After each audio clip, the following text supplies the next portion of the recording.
মৌলাই করিম ক্ষমা করছি, দয়া করে মেহেরবানি করি আল্লাহ তার সমস্ত গুনাহ তুমি ক্ষমা করে দাও আল্লাহ। মৌলাই করিম আল্লাহর জন্য আল্লাহ মৌলাই করিম জীবন দিয়েছেন, মৌলাই করিম প্রত্যেকের জিন্দেগির গুনাহ তুমি মাফ করে দাও আল্লাহ, তাদের কবর আযাব মাফ করে দাও আল্লাহ।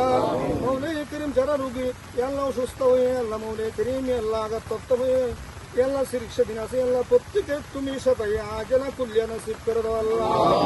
মৌলাই করিম দয়া করে মেহেরবানি করি আল্লাহ আমাদের ফেতুয়ার কৃতি সন্তান মৌলাই করিম আল্লাহ মেহের নামারদান মৌলাই করিম শহীদ ও হাসিমের কবরকে তুমি জান্নাতুল মেহমান বানিয়ে দাও আল্লাহ।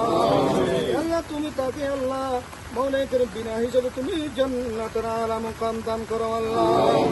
মৌলাই করিম দয়া করে মেহেরবানি করি আল্লাহ তার মা বাবা আল্লাহ ভাই বোন যারা রয়েছেন তাদেরকে সবের যারা কল্যাণ নসিব করে দাও আল্লাহ। মৌলাই করিম যারা মেহমান অতিথিরা আসছেন আল্লাহ সারা জীবন আল্লাহ মৌলাই করিম 15 বছর আল্লাহ দীর্ঘ 18 বছর ধরে কষ্ট করেছেন আল্লাহ দেশের জন্য আল্লাহ অনেক কষ্ট করেছেন আল্লাহ আন্দোলন সংগ্রামে মৌলাই করিম যারা আহত হয়েছেন যারা মামলার মধ্যে রয়েছেন আল্লাহ তাদেরকে তুমি তোমার আজ আল্লাহ কল্যাণ নসিব করে দাও আল্লাহ। মৌলাই করিম